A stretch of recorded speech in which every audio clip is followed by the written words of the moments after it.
Sean. Mike? What is this? A crossover episode?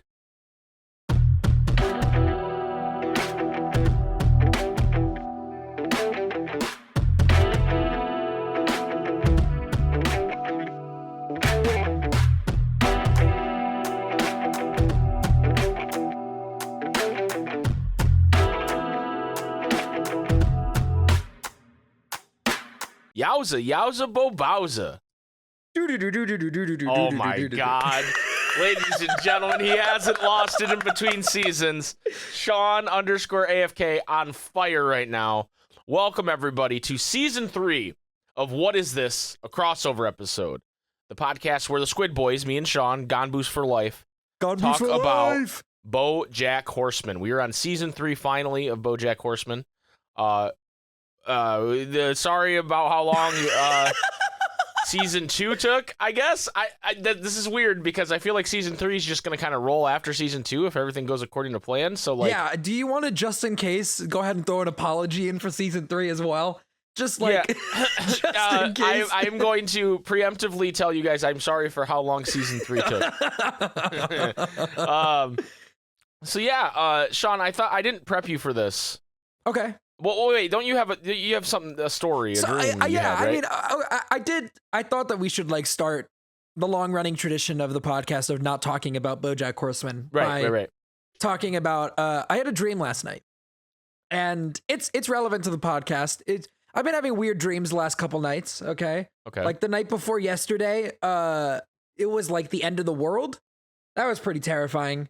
Planes were dropping out of the sky. That sounds awful. It was crazy. It was awful. Sounds like something I'll read when I talk about the day that this episode aired. Oh no. Okay. Well, oh God. Foreshadowing. But last night I had a I had a long ass dream where you and I did the entire Obi-Wan and Anakin fight from Revenge of the Sith. Oh my God. Wait, who was who? You were Anakin. I was Obi-Wan. Oh, wait a minute, though. That doesn't make a lot of sense. Why not? What you think? Well, I'd be Anakin? Because I'm older. I guess, yeah. More handsome. More talented. Well, have you seen Hayden Christensen? Come on. But you're like a wonderkind, or however they say that, right? So you're like Anakin. What is that? It's like German for really good at things when you're young. Hey, why is it German? Like, why am I German? I don't know. That's just how the word works. I didn't make up the word. Well, the Germans did. Anyways, it was very weird. You burned in lava at the end, as Anakin does. You know, I did the whole jump over you. I did forget the line, though. Why I didn't forget the line? I just didn't say it. You know? Yeah, I didn't say the higher ground line? I didn't say I have the high ground. Did I say, I hate you? Like that? I think at that point I woke up after I jumped over you and you were like, couldn't possibly have a dream where I yell I hate you. Yeah, I couldn't imagine, like, that would be too shattering for your psyche. Exactly. Like, I would wake up immediately because I would know.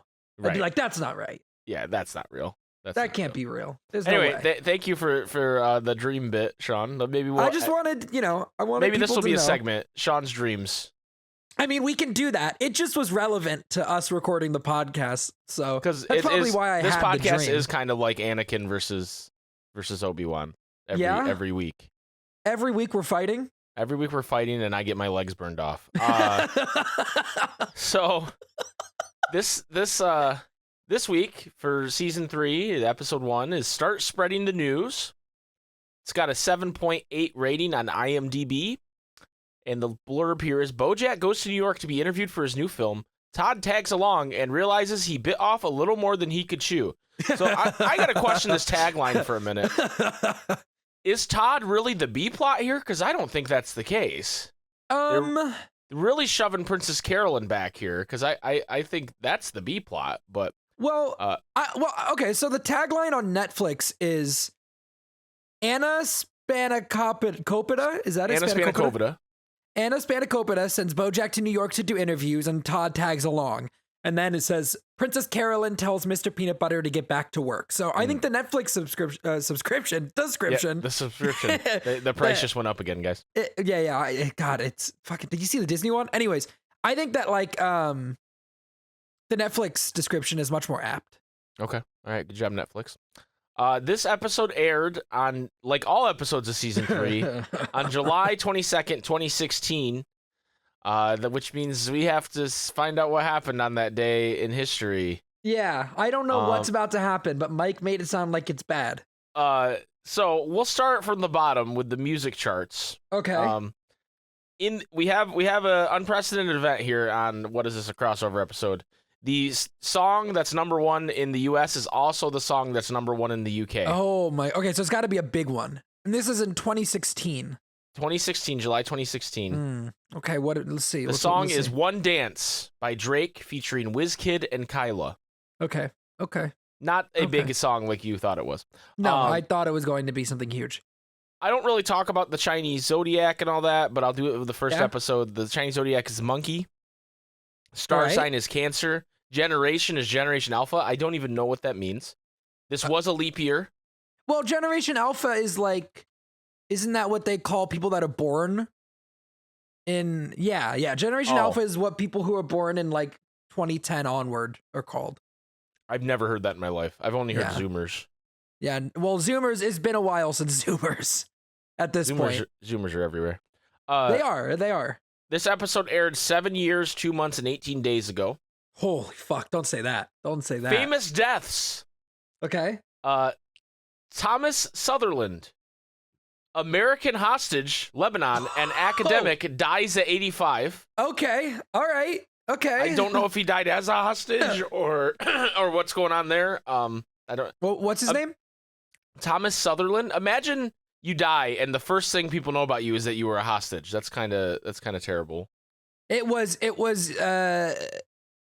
Damn, he was held hostage for fucking 6 years, from 1985 to 1991. Wow, and then he had another 27 years after that. Yeah, with no trauma or anything, I'm sure. Good for him. Good big dub for Thomas. And then also Ursula Franklin, German-born Canadian physicist, educator, and activist, developed archaeometry.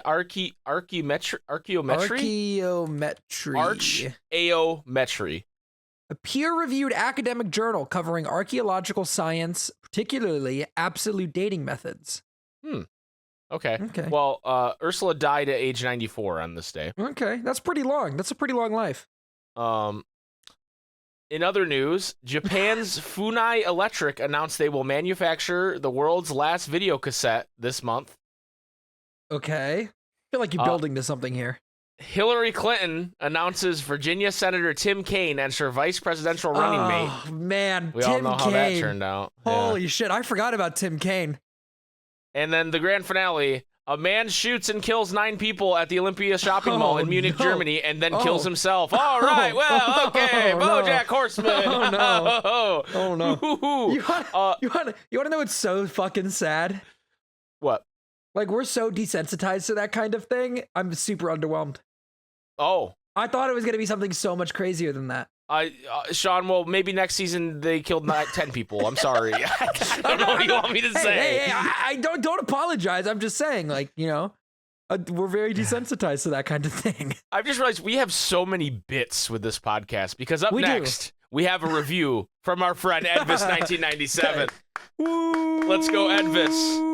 Edvis says 8 out of 10.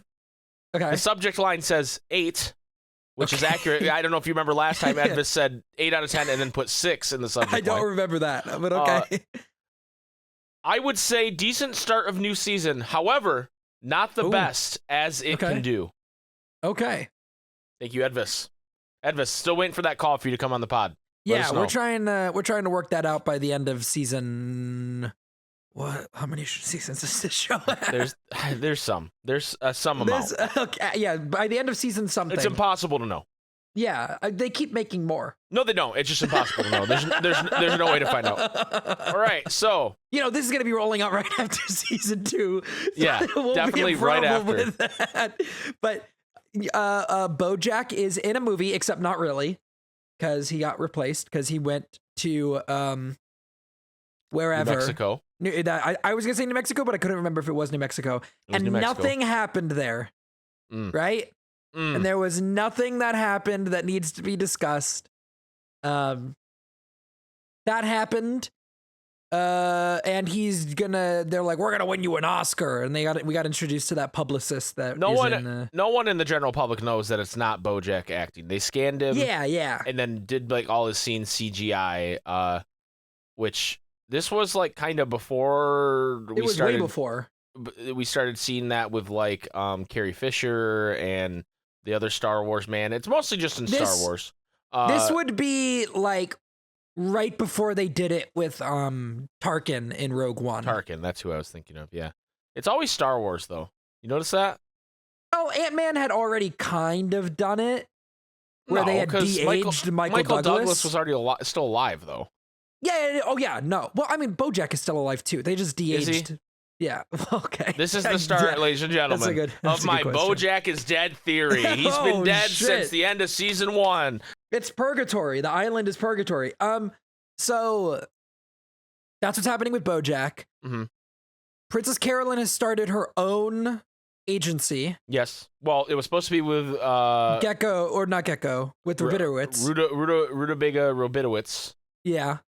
But he wouldn't leave his wife because that was actually what she wanted, not necessarily the firm. She wanted to be with him, and then he wouldn't leave his wife, so she left him.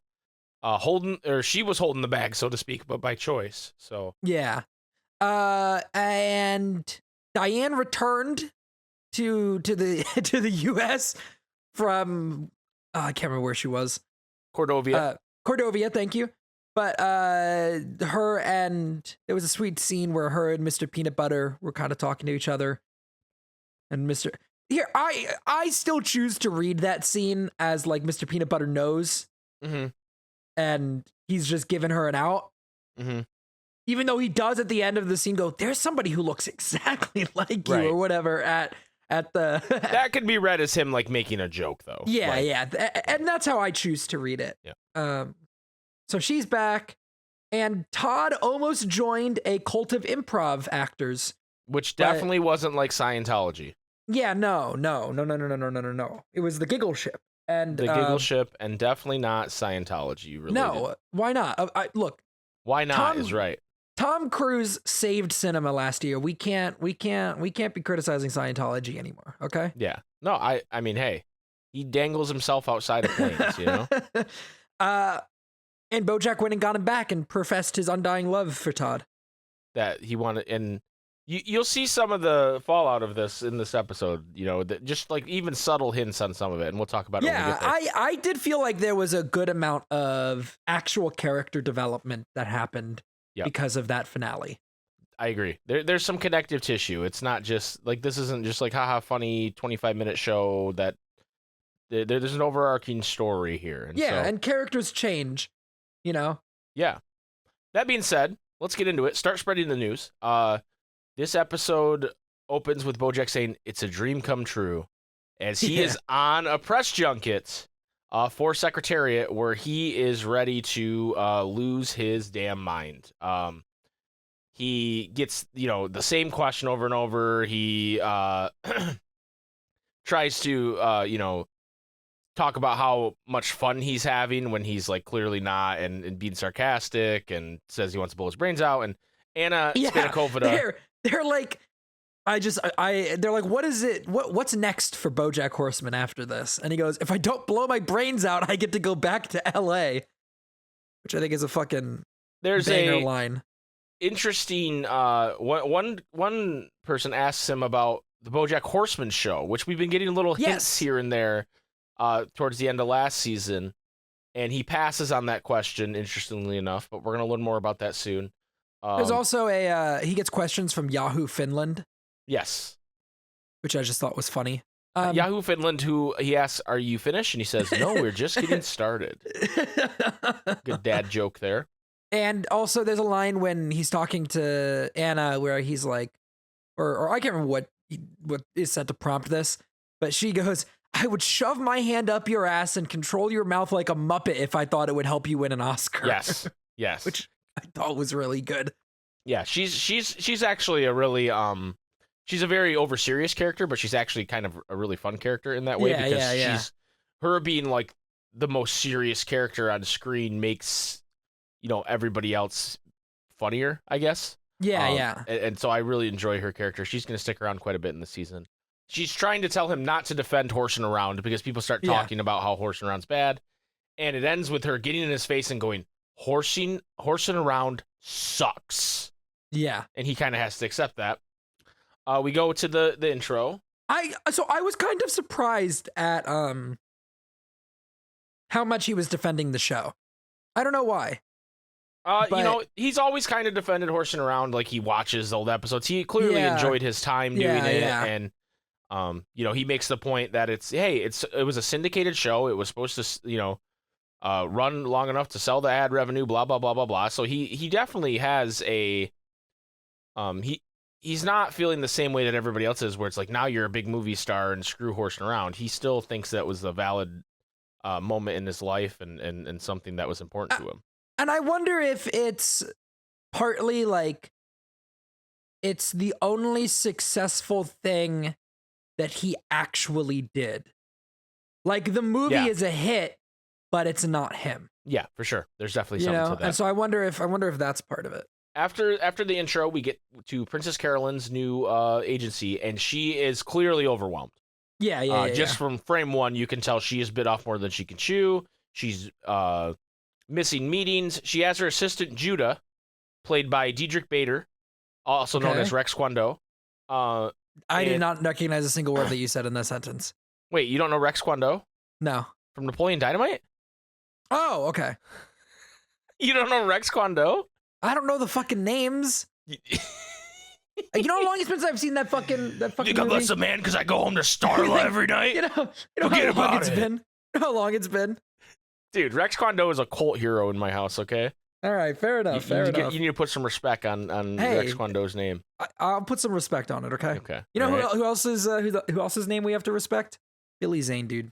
Oh, that's true. I was going to say, Billy Zane. Fucking Zane, dude. He put all the bills in one folder, electric bill, heat bill, headshots of Bill, Zane. Yeah. Shout outs to Billy Zane, the original Ansem, the bad guy in the Titanic. The original Ansem. He ran the walk-off in Zoolander, just... The Phantom. He didn't run it. The He Phantom. didn't run it. He just called it. That's right. David Bowie runs it. I forgot.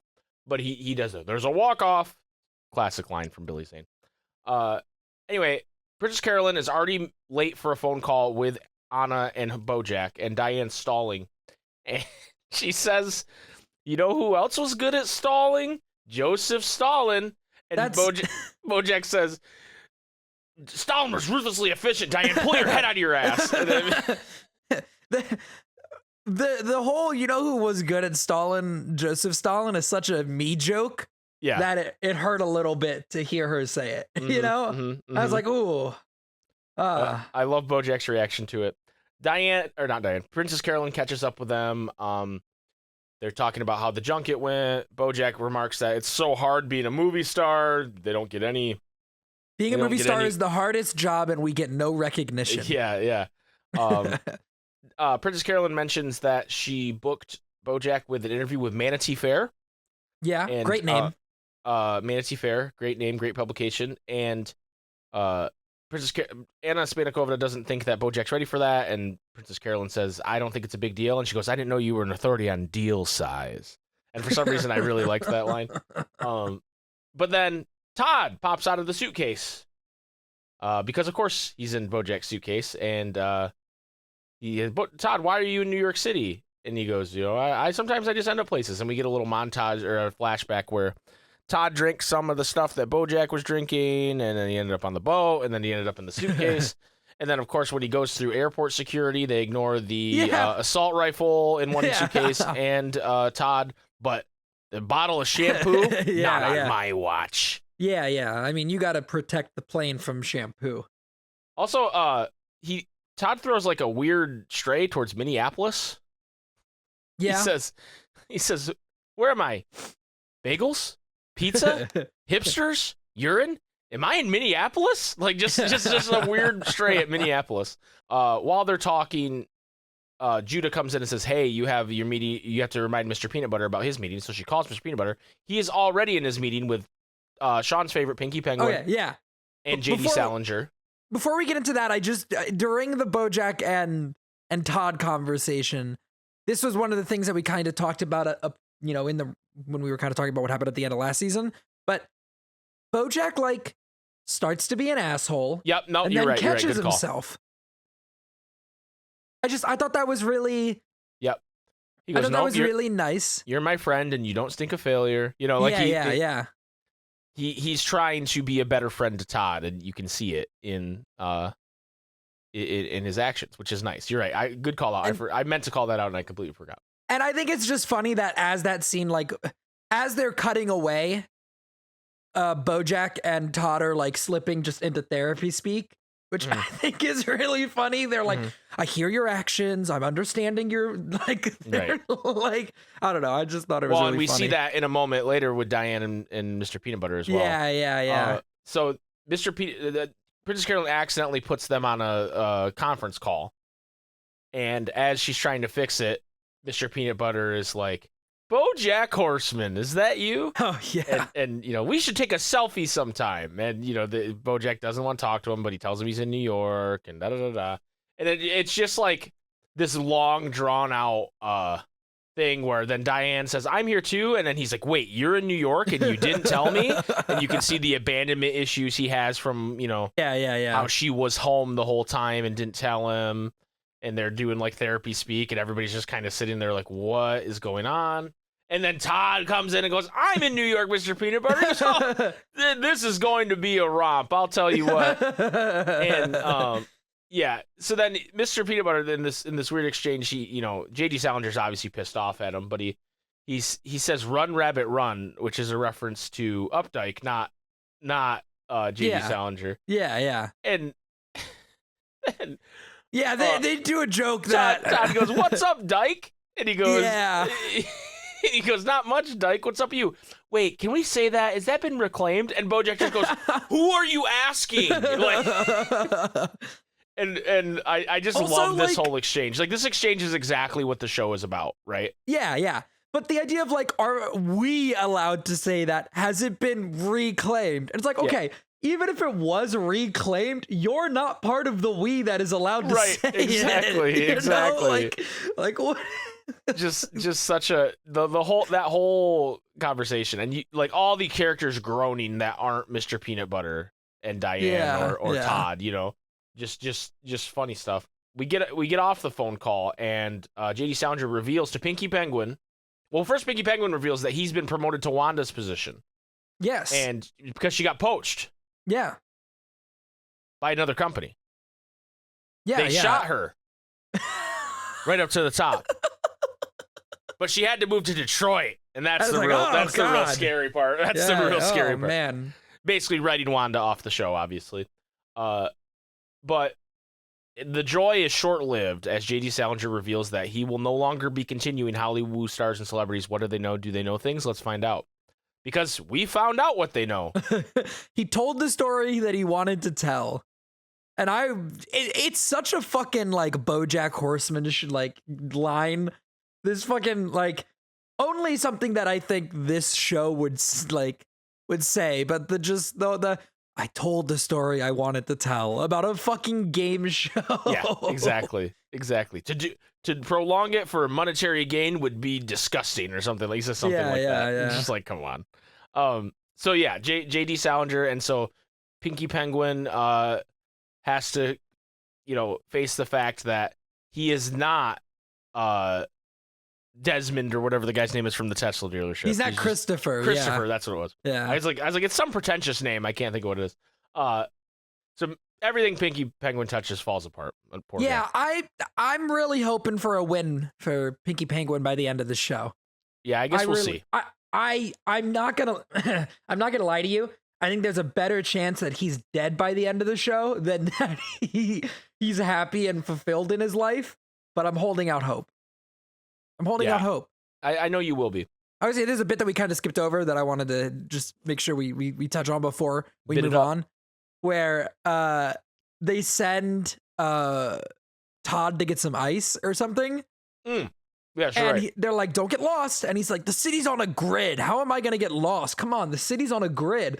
And he steps out of the hotel room and he instantly gets lost inside the hotel. I love what he says here, too, where she's like, hey, bud. He's like, me and BOJACK in New York. And she's like, hey, bud, I have a very important job for you to go get us some ice. And he goes, you don't need to patronize me, but yeah, I'll do this very important job for you. So anyway, he gets lost, and that's like he shows up a couple more times, but he's basically just lost in the hotel of New York. Which I think is one of the better Todd bits. Really, you like this one?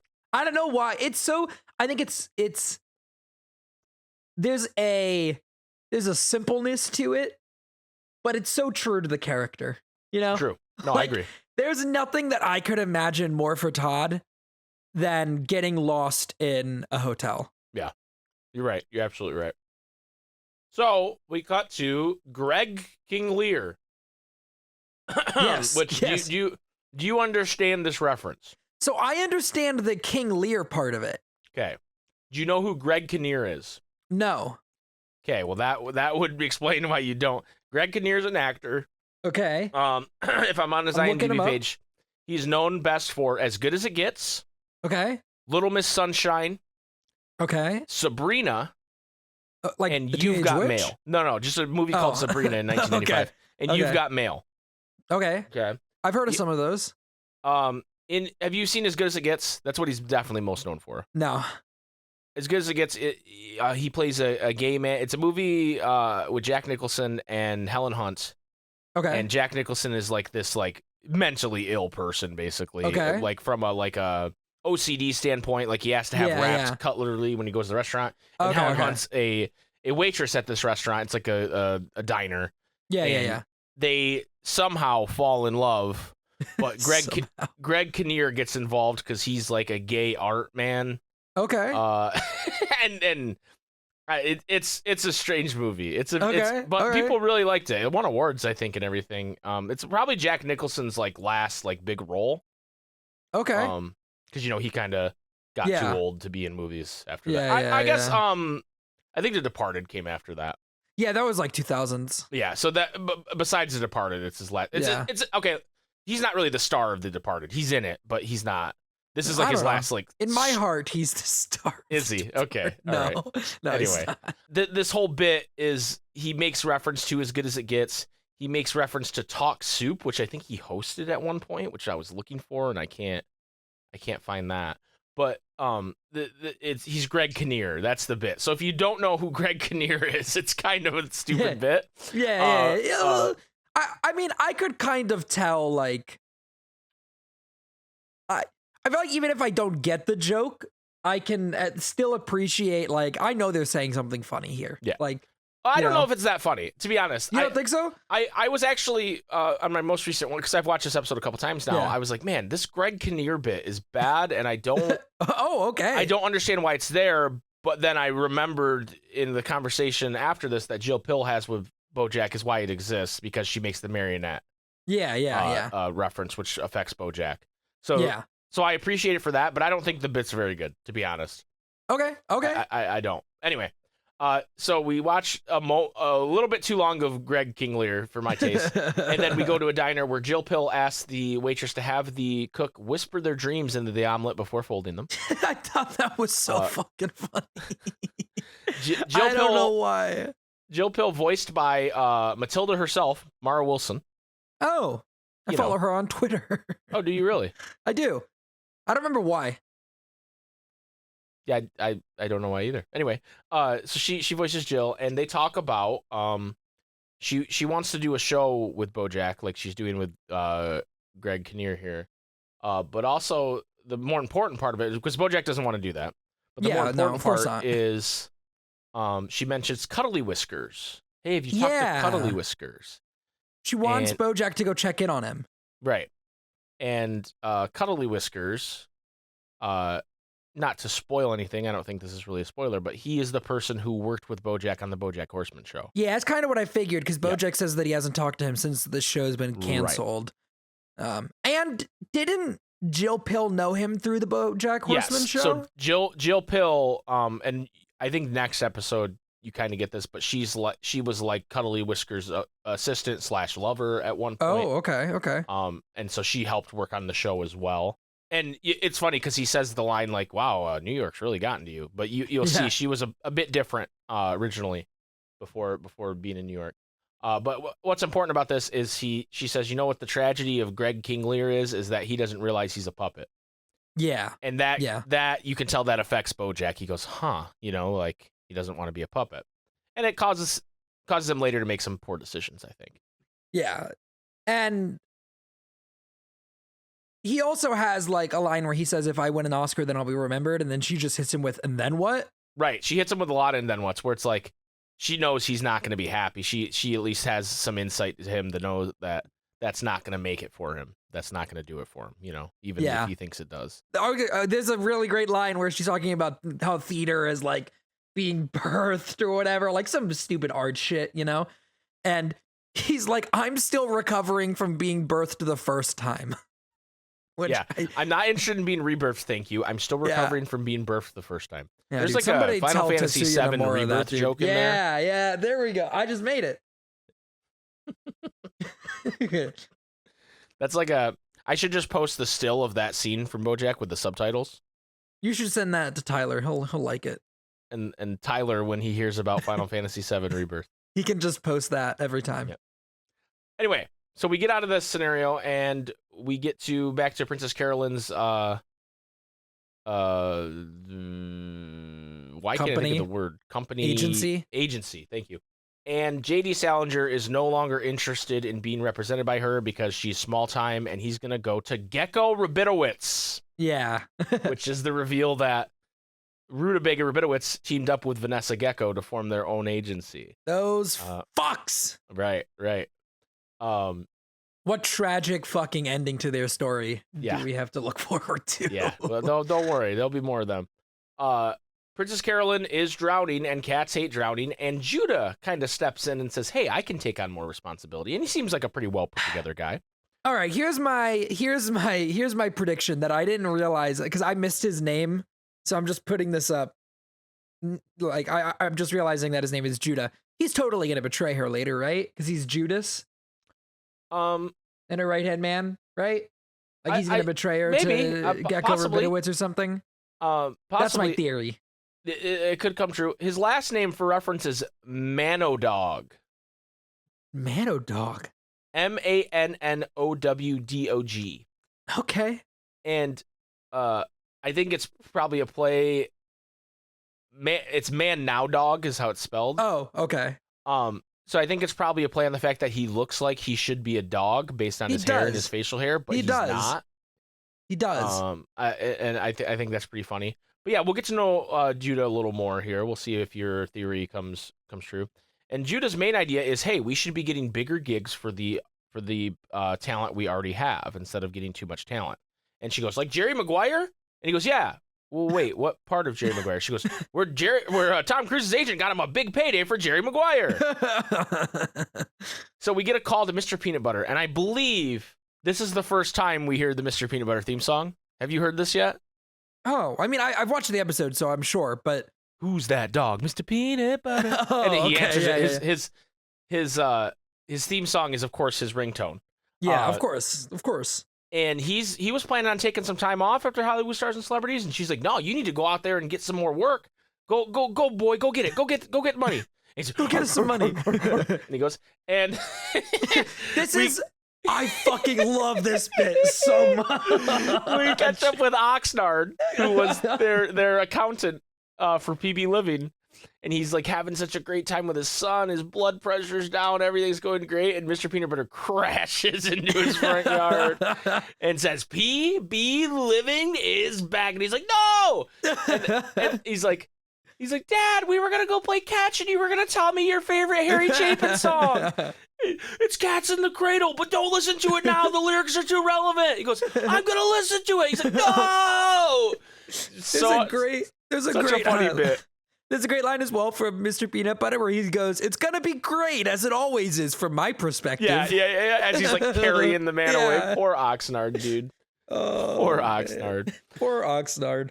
All right, so then we catch up with BoJack with Heather, the manatee from Manatee Fair, and things. She starts asking about things that aren't Secretariat, and that's when it starts to go south. And BoJack's like, "I need to drink," and Anna Spanakovita says, "Hey, can we have a second?" And she goes, "I don't think you should be drinking," and he's like, "Trust me, you want me to drink for this," and she's like, "No, this isn't a good idea," and he snaps back with, "I'm not your puppet." Ooh. And she says, "Okay, it's clear you have this under control," and walks away. And during this all, the manatee lady is singing a sea shanty, which would have gone crazy in 2022. That's true. Before its time. BoJack Horseman, often before its time. Yep. So then they, you can tell she's down. She's DTF. She wants to.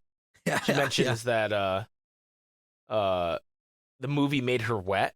And he's like, "Whoa!" And she's like, "Well, no, that's the thing manatees say because it makes us feel warm, comfort because we are normally in water." And she goes, "But it also made me horny," which is another reference to manatees because we have horns. Yeah. And he's like, "Okay." Well, then they we cut to them in the hotel, right? Oh, no, it's Todd. We get Todd, and it's doing the classic trope of someone lost somewhere and it's showing all the neon signs, but it's just signs that are found in a hotel, like no lifeguard on duty, laundry. And it's got a great voiceover for it. And then he's looking out a window and he's like, it's revealed that the voiceover has been him talking to this woman who's out on the ledge who goes, "I don't need your life story. I just came up here to commit suicide." And then she jumps off the ledge, but she's a bird. So she goes, "Oh crap, I forgot I could fly." And then flies away. Yeah. Great bit. Great little Todd bit. Oh my God. We catch back up in the hotel room and they are getting hot and heavy. BoJack and Heather the manatee. And she says, let's remove our city clothes and do it nature style. And he's like, "Yeah, you're right. A horse and a manatee. This is definitely natural." Yeah. And she's very strange, but he brings up horsing around and she's like, "I don't want to talk. I don't want to have sex with you because you were a dad who got his dick stuck in a vacuum cleaner. I want to have sex with you because you're a movie star." And so he's down, and then we cut to Anna's perspective because her hotel room's right next to it, and she can hear everything that's going on. Yeah. And she's saying a lot of weird, like, nautical themed, dirty talk. And like, I'm a mermaid. And then she mentions a boat, and that makes BoJack soft, so to speak. Yeah, so before we move into this next part, I've lost where these were brought up, but at one point she asks him, "Are you more horse than man, or are you more man than horse?" Which is just, a reference to the theme song. Right, exactly. And he's like, "What does that even mean?" I don't know why I have this note written down, but I have "Sing It Happy Birthday" written down in my notes. So she says, when he gets soft, she says, "Okay, do you want me to blow on it, kiss it, blow on it, and sing it happy birthday?" And he's like, "What?" He's like, "No, you ruined it." Yeah, and it's then BoJack unravels real fast here. Yeah, she mentioned he's drunk, the boat for one. She mentioned a boat, and that made him think of the boat that we don't that where nothing happened. But anyways, I don't know if you wanted. Maybe I'll post it in like the Discord when this episode goes out, if I can remember. But in our BoJack group chat, I had a visceral reaction to what happened next. Yes, you were like, "No, why is he doing this? Why? Stop." So he starts to just say like vague things about the whole boat night, and like, I wonder what would have happened if she wouldn't have walked in, and there was a girl and she trusted me, and and she's just like, "What?" And he says, the line I wrote down is, "How do you make something right when you made it so wrong you can't go back?" And she says, "You just move forward." And he's like, "That's not good enough for him." And then he mentions that it's not even him in Secretariat. Yeah. Which I don't think he says anything. Like, he obviously says some revealing things about the boat thing, but he doesn't say anything that you could like make a news story out of. But that to me is like that's the thing where it's like, oh, this is gonna ruin his career if this gets out. Oh yeah, absolutely. And you know, you could, especially when it's revealed that her recorder was going the whole time. Yeah. Which would be pretty embarrassing for her, I think, as well, because like she said some weird shit. Well, she can, you know.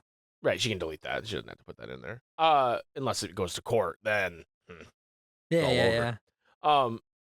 So yeah, so he kind of has a meltdown, and she just goes, "Well, why don't you go to sleep?" And she's like, before it's revealed that she's been recording the whole time, she seems like concerned for him. Like she seems like she wants to help. Yeah. And then I think it takes on a whole different light when you realize she's been recording the whole time. Yeah. Well, I think that's why it's like it's easy to believe that BoJack like would start confiding in her because she's, you know, it seems like she's being genuine, but she's clearly not. So anyway, she tells him to go to bed and everything will be better in the morning. And he wakes up and she's gone and he goes, "Oh shit." So his first instinct, which I think is really interesting, is to call Diane. Yes. Yeah. Also, when Diane gets called, I love their dog bed. Her and Mr. Peanut Butter have a bed. They sleep in a big dog bed. It's a big dog bed. And then he goes, Mr. Peanut Butter's like half asleep, and he goes, "BoJack Horseman, what is this, a crossover episode?" As he's like he just, even in sleep, he can't help but be himself. When she answers, she goes, "BoJack, it's 4 a.m." He goes, "No, it's not. It's 7. I'm in New York. I'm calling from the future," which is how that works. But basically, he gets, you know, he says, "Hey, if you found out about something about me and then you didn't want it to get out, how," you know, he's like basically not making sense. And he tells her she sucks, and he goes, "Well, you don't suck. I'm just really stressed out right now." But she's basically no help to him. So he hangs up the phone. He goes to Anna Spanakovida's room, and she's like, "BoJack, I'm already handling it." So she already knows what happened and said she's handling it. Well, yeah, she was listening. And he goes, "Well, what do you mean?" She goes, "Just go. I'll see you at the screening tonight. Don't worry about it. Go get some sleep and get ready for your screening tonight, and I'm handling it." He goes, "Okay." And then we find Todd finds BoJack. "BoJack, I found you." He goes, "Did you get the ice?" He goes, "Oh, I'll be right back," and takes 10 steps and goes, "I'm lost again." Which, I don't know. It's just, but it's also great because it's not like we follow him as he takes the 10 steps and he gets lost. Right, he just goes off screen, yeah. Yeah, he just goes off screen, and we can clearly hear he's just down the hall. Right. And for some reason, it's so fucking funny to me. I agree. So then, the last big bit of the episode is we're in Mr. Peanut Butter's study with Oxnard, and they're trying to come up with TV show ideas.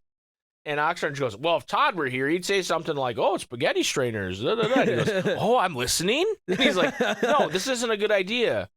And he goes, "You probably say that you could put a spaghetti strainer on as a hat." He goes, "Oh, I love the hat idea. Good job, Todd." And he's like, "Wait, what?" And he goes, "Well, we'll put that on the maybe pile, but we need to think of TV shows." Well, Todd would probably say a TV show about a spaghetti strainer that's also a hat. And he goes, "You're genius." You know, like, and he's like, "No, this is a terrible idea. Buy all the spaghetti strainers. All of them. Buy every single spaghetti strainer." Every single one. He tells him. Every single one. And he honestly, this might be their best idea yet. Honestly, yeah. You could do something with this. I'm very excited for you to get to how this pays off. Me too. I'm very excited. It's going to be pretty incredible. So there's that, and then finally we get BoJack at the showing, the early screening of Secretariat, and Anna meets him outside, and she's like, "It's all taken care of." And he's like, "Hey, I really thought I blew this. Like, I don't know that I want to win an award. I don't know that I want to win an Oscar." And she gives him some actually kind of decent advice for him. Where she's like, starts off as decent advice, yeah. Where she's like, "Hey, you know, this Oscar's not gonna like make your life better or make you happier. It's gonna be a fleeting night, but it's going to be a good night, and I think you deserve a good night." And he's like, oh, okay, you know, like that's not the worst advice BoJack's ever received. No. But it's also in service of her completing her goal, which is to win him an Oscar, right? And then she tells him to like go in there, tell your story. And he says something like,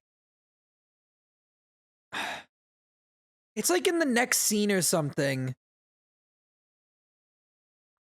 Yeah, he's talking to the screener guy in front of the audience, and he says something along the lines of that the guy on Horsing Around is not who he is.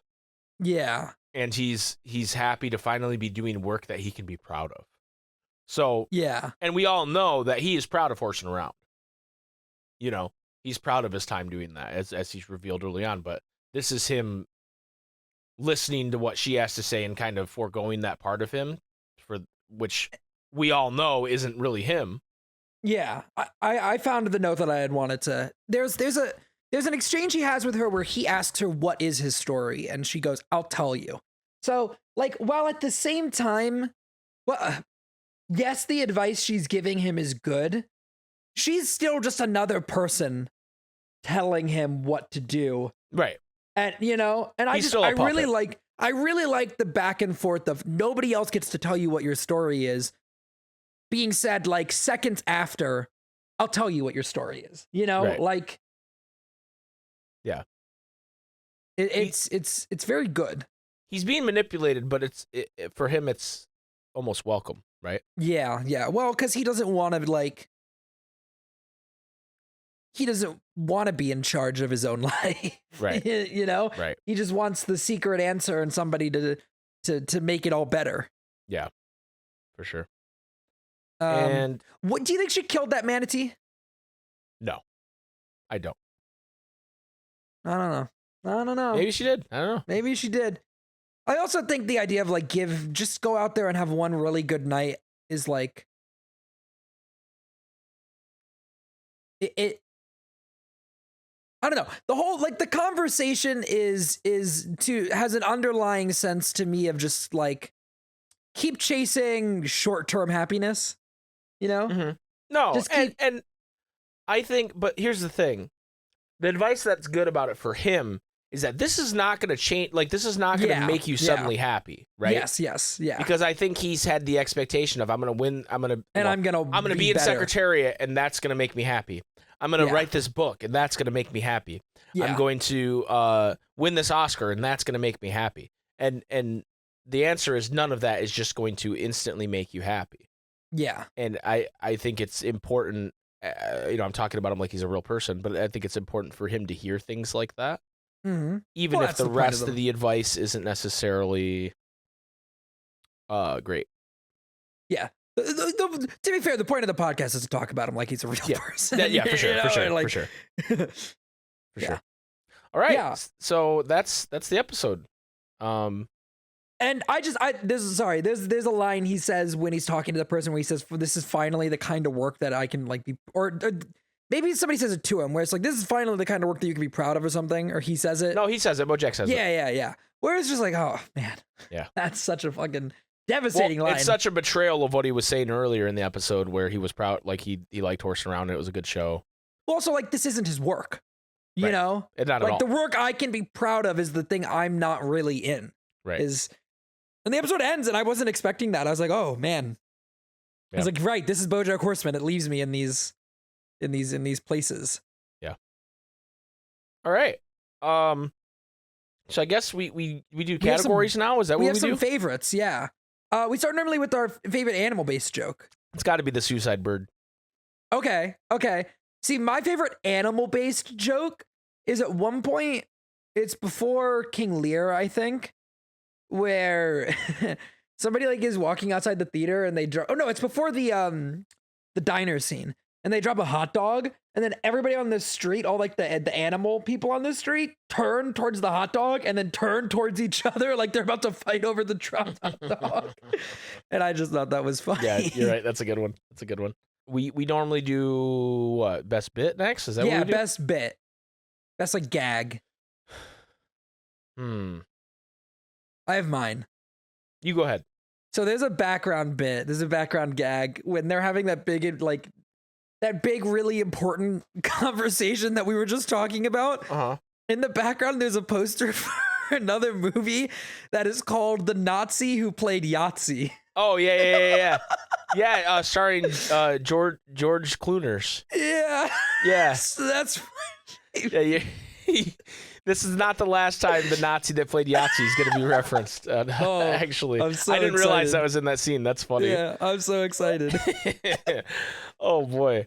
My favorite bit is just probably I know I talked about there's not really a lot of substance in Todd's bit this episode, but basically I was like, this isn't the B plot. That was my complaint. No. But I do like the bit overall of him being lost. I think that's probably the funniest part of the episode for me. Yeah. Or the airline security. Yeah, airline security was a really bottle good. of shampoo, not on my watch. And what's your favorite quote from the episode? I like BoJack asking, "How do you make something right when you made it so wrong and you can't go back?" That's a really deep and meaningful quote. Mine is, "I don't need your life story. I just came up here to commit suicide."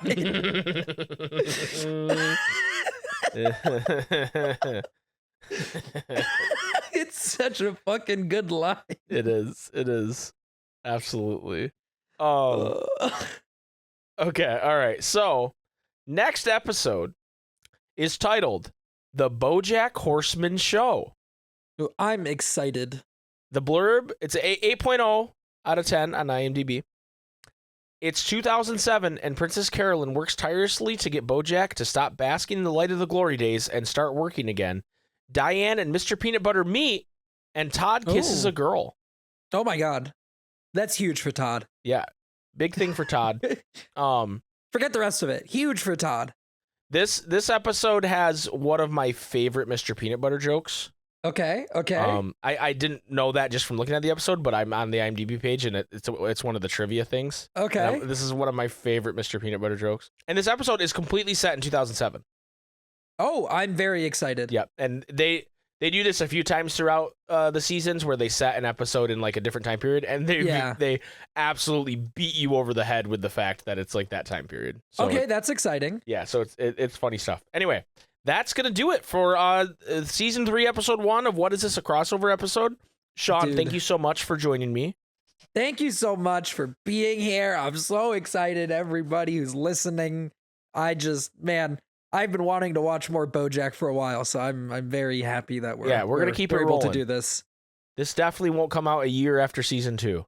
Yeah. Hey, you know what? Guess what? I don't give a fuck about that. I just want to watch more BoJack. As long as I keep watching the show, I don't care. Okay, fair enough. Fair enough. Anyway, Sean, where can by the way, there was an episode where we talk about your Star Wars podcast in season 2. Doomed. And we were like, you were like, hopefully it's 2 episodes. How many did you do? I think 2. I think you did exactly 2. It's like I did exactly 2. We definitely made that happen. But hey, anyway, you know what? Look, I got plans.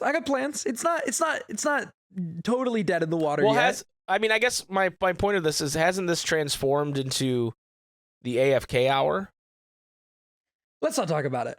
Are we not doing the AFK hour anymore? Well, we are. It's such a dumb name. I'm trying to figure out a better name. You know, it's everything's in flux. You know, I like the AFK hour. I think it's good. I think it's good. Look, there's a lot of stuff in development over at the AFK hour, recently acquired by Embracer.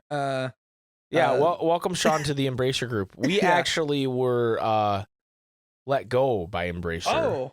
Oh. They had to get a cheaper program, so I didn't realize that you were acquired. So this is a bit awkward. Yeah, well, they had, it's like when the writer's strike is happening, so they have to do like some shitty reality TV programming just so they have something to. No, you're a scab. I'm you're the scab. I'm the shitty like B tier programming that they can get for cheap, just so that they have something while they crash and burn. You know? Yeah, scab. Okay, well, you're a scab. That's not how I would put it, but I'm a scab. I'm absolutely a scab. You're a scab. Just wait until the next Star Wars show comes out and written by Sean AFK. Anyway, where can people find this next Star Wars show? On Twitter at Sean_AFK. I tweet about everything that I'm doing. Just go there. Don't ever trust the words that come out of my mouth. Just trust the things that I actually link you to. Fair enough. You can find me at SpikeGhetti Bros on Twitter and Super Spaghetti Bros on Twitch.tv. Super Spaghetti Bros. Thank you guys so much for listening and watching. We'll see you later. Suck a dick, dumb shits. Nice job, Sean. Proud of you. Dude, I got it. I still got it.